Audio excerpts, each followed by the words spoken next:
Ja tegelikult Eesti Rahva Muuseumi ja Eesti Looduskaitse Seltsi ühendavad ikka samad asjad, need on, et me mõlemad tahame hoida neid väärtusi, mis me Isamaal on. Ja sellepärast tegelikult ongi meil nüüd järgnevalt plaanis, et ma palun siia klaveri taha korraks maestro Tõnis Mägi ja me alustame oma kandvat teemat,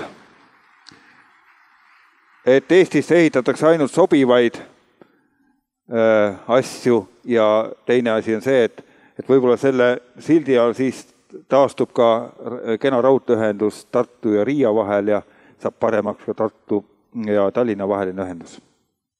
Nii, aga ole hea, Tõnis. Tere ka minu poolt ja suur au tees esineda. Et küllap te olete juba kuulnud, millest nüüd juttu tuleb. Juttu tuleb Rail Balticust. Kas ta peab olema või ta ei pea olema? Ma olen 101, kes kirjutas sellele nii-öelda kultuuritegelast nimel kirjutas alla sellele kirjale. Ja meie ei soovi, et Rail Baltic, vähemalt, et ta on samasugune nii nagu on kava peal, võib-olla on mingi muutused.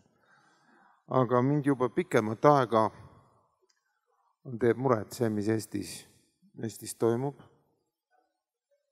Ja mitte ainult muide, mujal vaadake, mis Dakotas praegu toimub. Mismoodi välisrahvast ja seal võetakse neil lausa maa käest ära ja nii edasi. See vist oli 79 aasta või 80, kui ma leidsin ühe luuletuse, mille oli kirjutanud Leelo Tungal. Ja selle luuletuse nimi oli See on laps, meie muld. Ma kirjutasin sellest laulu ja nüüd ma pean ikka küll ütlema, et nii täpselt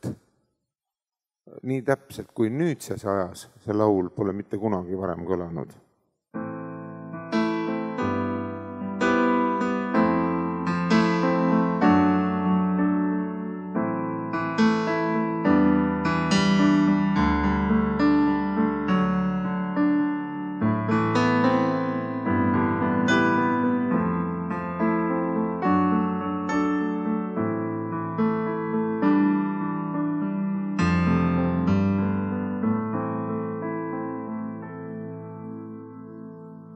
See on laps meie muld, maa ja muld, mis meid toidab. Koduks, kodumaaks kutsume seda kohta, on meil peenar või talusiina, et põld või maa. Kui me siin praegu nüüd oma ei oska hoida, siis küll maailma kõikide asjade kohta me kunagi midagi öelda ei saa.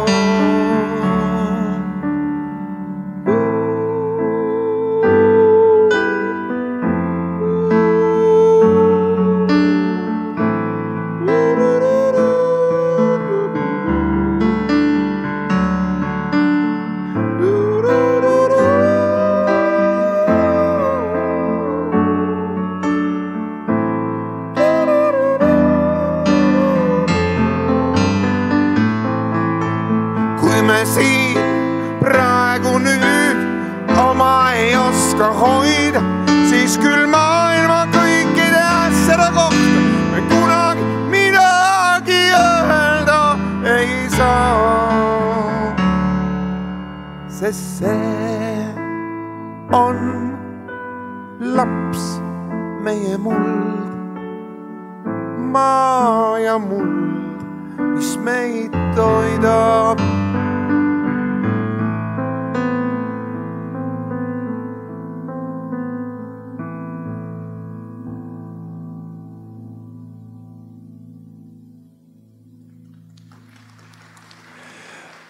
Aitäh sulle, Tõnis, ja nüüd ma palun mikrofoni juurde rahvakirjanik Valdur Mikita.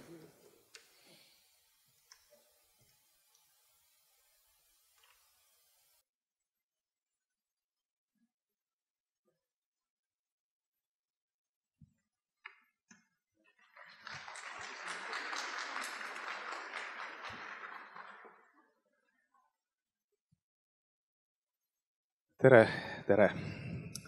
Pikalt ma rääkida ei oska ega ei tahagi, ma arvan, seda ka keegi ei oota.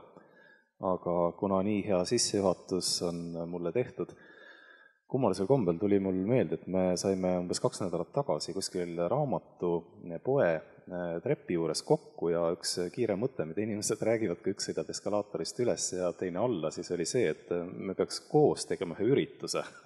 Uskumatul kombel me kuidagi olemegi siia jõudnud. Aga ma pealkirjastasin oma väikese sellise mõtterännaku nõndaviisi, et Rail Baltica, kas uus peatükk Eesti katkupärimusse, ja tegelikult seesama pealkiri vist ütleb enam-vähem kõik ära, mis ma tahtsin öelda. Ma olen loomu poolest selline inimene, et ma kunagi ei taha olla millegi vastu ja tegelikult ma arvan, nii nagu enamik meist, me keegi ei ole ju raudtee vastu, me oleme lihtsalt mõistliku raudtee poolt. Aga ma arvan, et kogu selle pika protsessi võib kokku võtta nagu sellisesse mõttesse, et need eeldused, mille pealt see suur projekt sündis ja need tulemused, kuhu me tahame välja jõuda, need kuuluvad täiesti nagu erinevatesse universumitesse. Ja minu väike arusaam sellisest arhitektitööst on selline, et põranda pindala peaks kuidagi kokku langema laepindalaga, et siis saab nagu mõistliku maja ehitada, et minu meelest on see natukene kuidagi paigast ära läinud. Ja võib-olla see tunne, mis kogu neid mõtteid vaadates nagu tekib, on see, et võib-olla tegelikult ongi see justkui nagu mingi peaproov täna, et me oleme, kui ma seda ruumi vaatasin, siis see meenutab mulle sellist suurt vakselit. Eriti siis, kui see lumi tuiskas siin akende taga. Ja mul tekkis nagu selline mõte, et me kõik justkui ootame mingit rongi, mis peaks kusagilt tulema ja kuhugi minema, ja kõik on nagu väga hästi, ainult kuidagi on nagu kaduma läinud see teadmine, et kus see rong tuleb ja kuhu ta läheb ja miks me üldse siin oleme.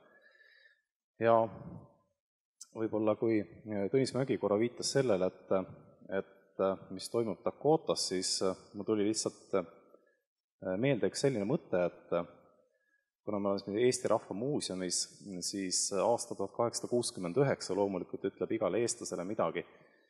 Ja siis, kui hakkas ärkamisaeg, siis tegelikult hakkas pihta ka indiaani rahvaste allakäik. Sisuliselt kogu indiaani kultuur hävitati 30 aastaga, mis jäi sinna vahemikku 1860 kuni 1890. Ja üks selle võtmeteguriks oli Trans-Ameerika raudtee rajamine läbi kontinendi, mis oli üks põhjusi, miks tegelikult see asi läks nii, nagu ta läks. Ja vaatasin ka saalist neid kenasid mustreid, mis siin seina peal on, ja mõtlesin, et tegelikult on see justkui nagu Eesti kaart. Kui me kujutame ette mingit raudteed, üks läheb läbi stepi, kus on üks ja sama maastik, eks ole, 10 ja 100 kilomeetrite ulatuses, ja teine asi on see, kui see raudtee läheb läbi selliste pisikeste koosluste, millest Eesti koosneb, tõesti sinna lapitekkiga paremas mõttes, siis ainus mõte, mis minul esimesena pähe tuleb, on see, et Rail Baltica sellisel kujul tõmbab lihtsalt Eestile kriipsu peale. Ja ma arvan, et võib-olla siin Toomas Keho tegelikult räägib kõikidest asjadest pikemalt, aga sisuliselt tähendab ikkagi seda, et suur osa Otepää ja Sakala kõrgustikust tuleb ju vedada kuskile Pärnu ja Raplamaa taga asuvatesse soodesse, ja siis kuidagi see mõte läks mul automaatselt Andres Ehini peale ja leidsin üles ühe toreda luuletuse, mis ta on kirjutanud aastal 1978, et ma lõpetaksin siis oma väikese mõtiskluse tema luuletusega.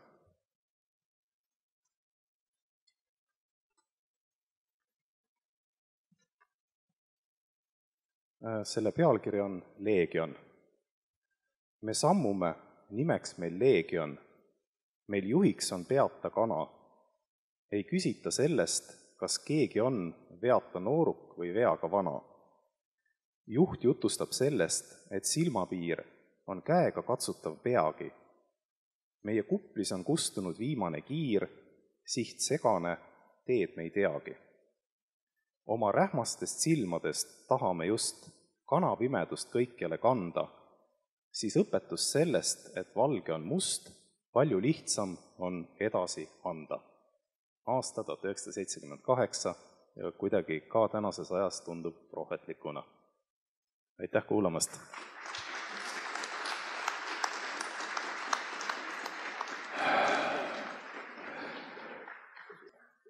Suur aitäh Valdurile ja nüüd ma annan sõna Ajakirja Akadeemia peatoimetajale Toomas Kihole.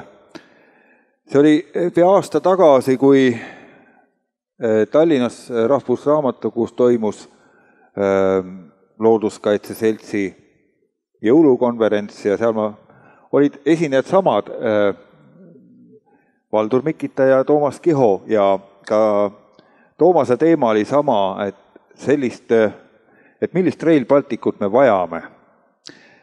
Ja selge on see, et sellisel kujul, nagu meil tahetakse teda peale või kaela määrida, me teda ei taha ja meie tänase teema põhisisu on see, et kordamine on tarkuse ema ja ma usun, et Toomasel on palju tarka meile öelda just sellel teemal ja koos me mõtleme ka, kuidas edasi minna, et meid lõpuks mitte üksinda Looduskaitse Seltsi inimesi, aga rahvast hakkaksid võimulolijad kuulama. Aga ole hea, Toomas! Aitäh! Tere õhtust ja palju õnne Eesti Looduskaitse Seltsile 50. sünnipäeval. Ja kas mul nüüd just palju tarka öelda on, selles nii väga kindel olla ei saa, aga ma tahaksin 2 mälupilti teile alustuseks ette tuua. Kui ma olin koolipoiss ja ülikoolis, siis tavatsesime me sõpradega rännata mööda kodumaad, mööda Eestit, küll jalgratastega või jala, suuskedega ja kevadeti just suurveeaegu ka paatidega. Tollel olid kombeks süstamatkad ja muidugi kummipaadi reisi. Ja 80. aastate keskel, aastal 1986, ma arvan, tekkis, sest see süsteem, kus me elasime tollel ajal, Nõukogude süsteem oli väga, nagu me kõik teame siin, vähemalt need, kes on siin ülekaalus, mäletavad Nõukogude aega, ja see süsteem tundus lootuseta ja võitlus tema vastu tundus võimatu. Ja seetõttu, kui üsna reaalselt hakkasid ilmnema jutud, et Kirde-Eestisse, Virumaale rajatakse uusi asulaid, uusi kaevandusi, hakatakse kaevandama Tiktoonema kilda alt, nagu seda toona kutsuti, fosforiiti, ja see võib tuua kaasa olulist keskkonnakahju, et võib meie jõgedele saada saatuslikuks, siis me arutasime Nõukogude võimu, meil noortel inimestel toona ei olnud seda ideed, et äkki suudaks seda peatada, sest aasta ei olnud veel 87 ja siis me plaanisime tõsimeeles, et sõidaks siis vähemalt oma mälusse ja hinge need jõed läbi ja plaanisime sellise kummipaadi reisi, et alustame Sõtke jõe lätetelt ja sõidame alla voolu kuni Sillamäeni, siis veame oma kummipaadid üles Pühajõele, teeme sama, Pühajõelt sõidame Purtse jõe läbi, mereni jõudnud siis ka Padajõgi ja nii edasi, Kunda jõgi, mis oli kõige pikem nendest, siis Toolse jõgi, kui Toolse jõgi on läbi sõidetud, siis viimasena sõita läbi ka Selja jõgi, sest ei olnud teada, mis neist jõgedest saab, kas need üldse enam kunagi on või mismoodi, aga me vähemalt oma hinge ja oma mälusse tahtsime need sisse sõita. Aga õnneks, nagu me teame, järgmisel aastal juba juba olid olud piisavalt vabad, et saadi selga tõmmata kollased särgid, fosforiiti tänane ei. Ja teine pilt on üsna hiljutine, see seostub Eesti märgi otsingutega, mis ei olegi niivõrd oluline asi iseenesest Eesti märgi otsing kui see, et Eesti märgi otsimisel leiti kaks asja, mida peab tingimata see märk endas Eesti kohta kandma ja üks neist on meie e-edu, e-riik ja nutikad IT-lahendused ja teine on meie puhas loodus, et see peaks justkui iseloomustama Eestit ja tema märk peaks seda väljendama. Ja siis umbes 6 aega tagasi ma vaatasin Aktuaalset kaamerat ja seal näitas ühte Hollandi meest, kes oli ostnud ära mõni aasta tagasi tühjaks jäänud Massiaru koolimaja. Te võib-olla mõned nägite seda lõiku ka. Ja hollandlase idee on seal Massiaru koolimaja tühjaks jäänud ruumides hakata pakkuma sellist kunstnike ja just põhiliselt kujutavate kunstnike sellist laagri moodi kohta, kuhu saaks vaikuses ja rahus luua ja mõelda kõrgeid mõtteid ja ta kiitis seda metsamüha, mis teda oli seal vaimustanud. Aga samal ajal ta vist ei teadnud, Aktuaalne kaamera ka ei öelnud, et sealt samast Massiaru külast on projekteeritud läbi minema seesama Rail Baltic, millest siin mitu inimest juba rääkinud on. Nii et ühe käega me arvame, et me oleme puhta looduse kandjad ja teise käega teeme me hoopis midagi muud. Aga kas on võimalik ka nii nagu 80 aastate keskel muuta vastu võetud otsuseid, siis osa inimesi võttis kirjutada sellise kirja, kus 101 inimest alla kirjutasid ja muulgas on seal öeldud siis nii. Mul on siin pikema tsitaadi. Tundes muret ja kaasvastutust Eesti tuleviku ja ruumilis-geograafilise arengu pärast soovime, et Riigikogu ja valitsus langetaksid vastutustundlikke ning riigi ja rahva kestlikkusele suunatud otsuseid asjades, mis määravalt puudutavad Eesti maad ja Eesti kestmist. Arvestades Eesti geograafilist ja geopoliitilist asendit, pole kahtlust, et vajame Euroopaga ladusaid ühendusi nii energeetikas, mere, õhu ja maismaatranspordis kui mujal.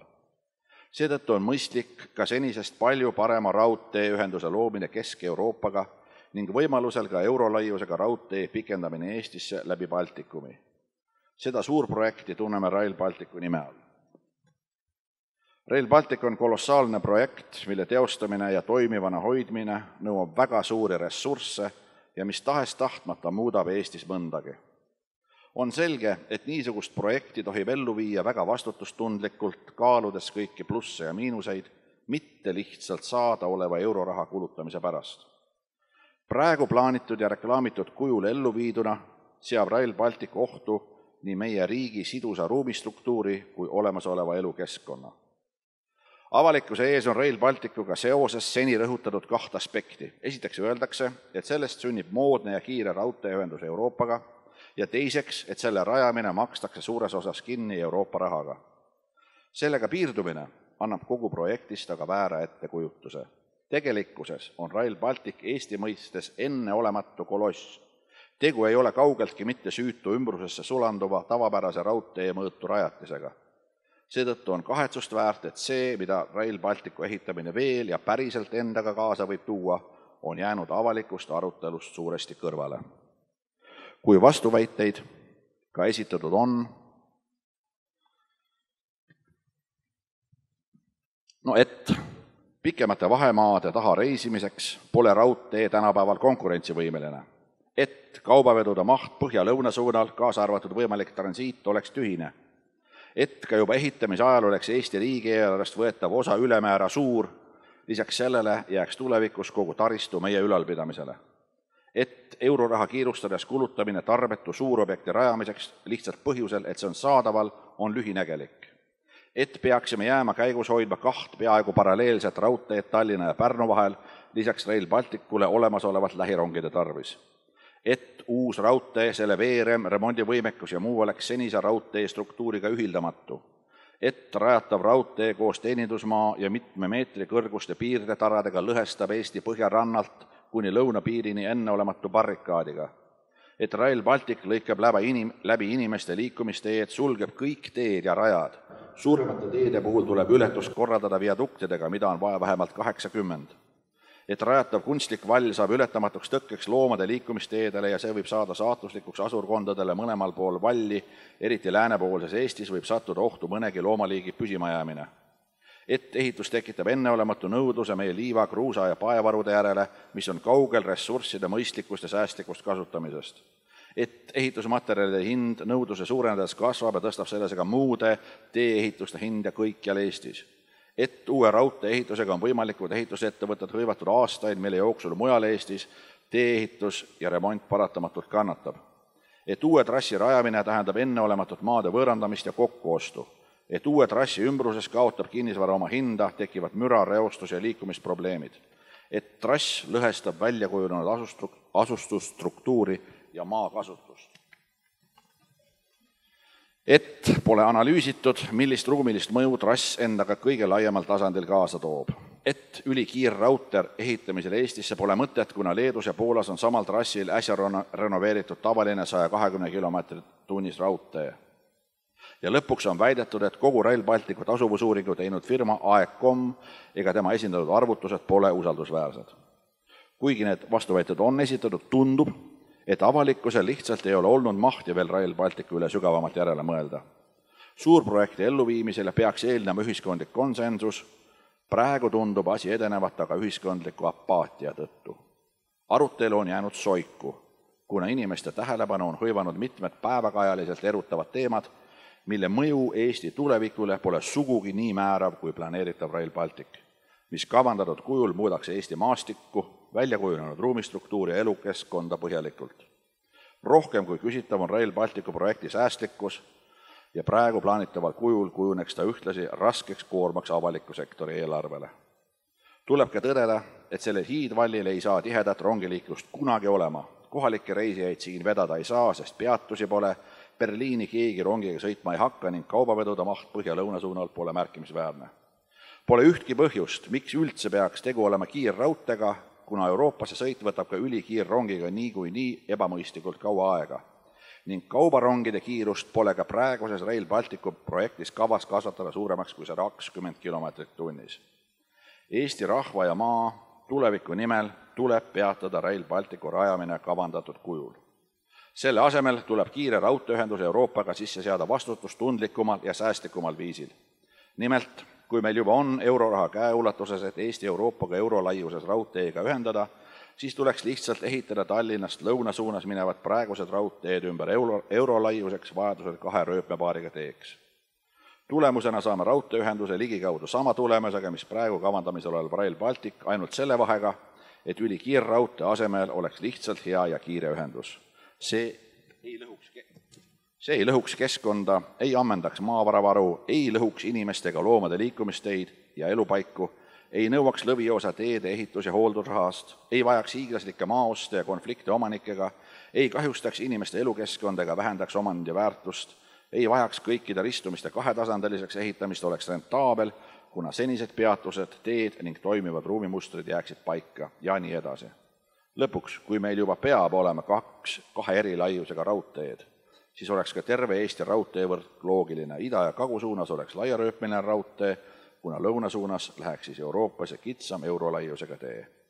Tõsi, sõidukiirus sellel raudteel oleks 120–160 km tunnis, aga Tallinnast Pärnusse jõuab ka nii tunniga, mis on ainult 15 minutit kauem kui praegu planeeritava Rail Balticuga.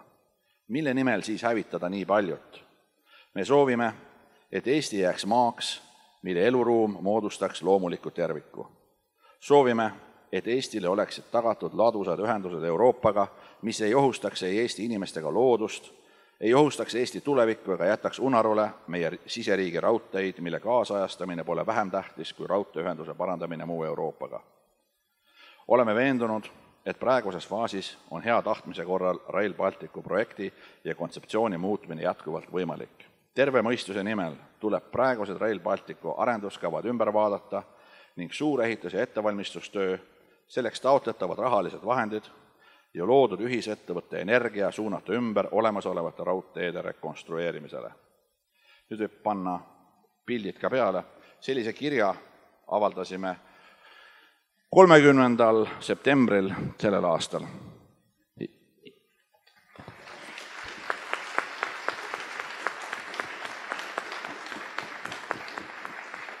Ja olete kõik teretulnud ühinema.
Aitäh!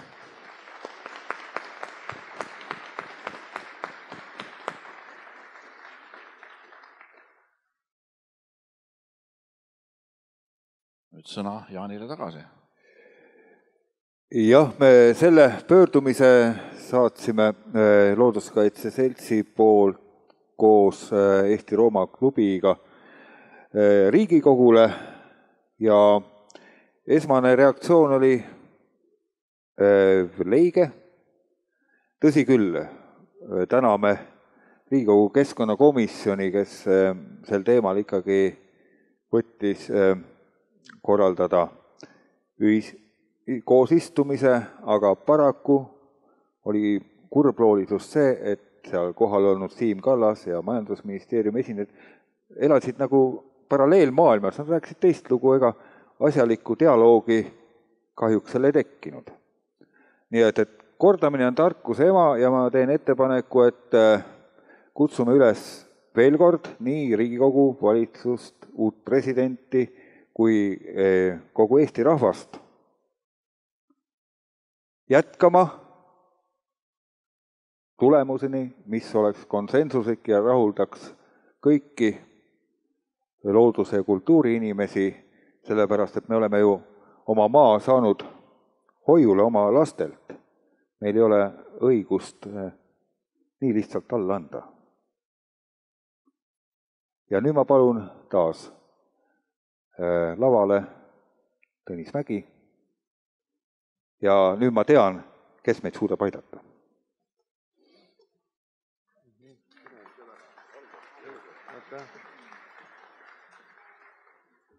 Mingid laulud on sellised, mis ühel hetkel tundus, et neid enam pole vaja laulda. Ja et need laulud olid omas ajas ja et ei ole nagu mõtet enam neid edasi laulda ja ei oleks iial arvanud, et ikka tuleb aeg, et veel on laulda, et neid laule on ikka veel vaja.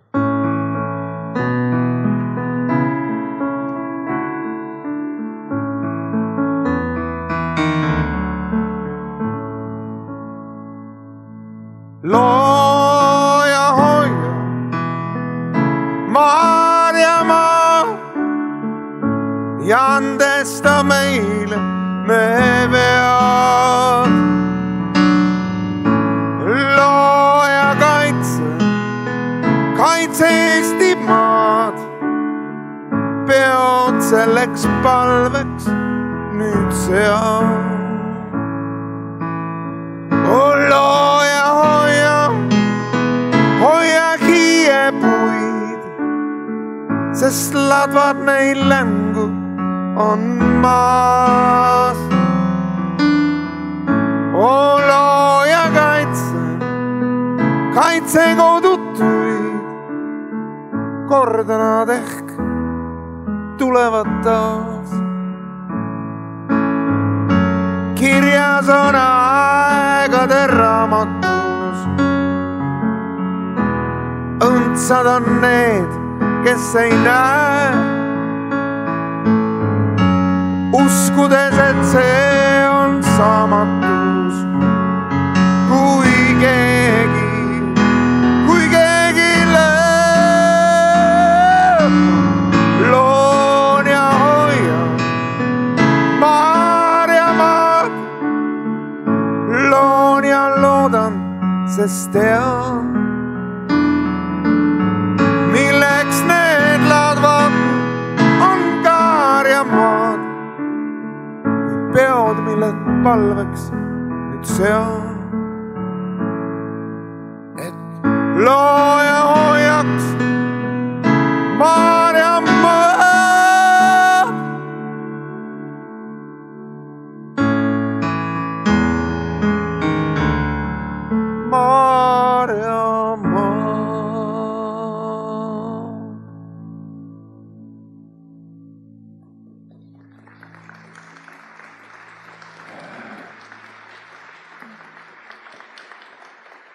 Suur aitäh Tõnis Mäele ja ma usun, et me ühineme kõik selle mõttega, et tänane Looduskaitse Seltsi konverents kohustaks seltsi juhatust ja esimeest võitlema võiduka lõpuni.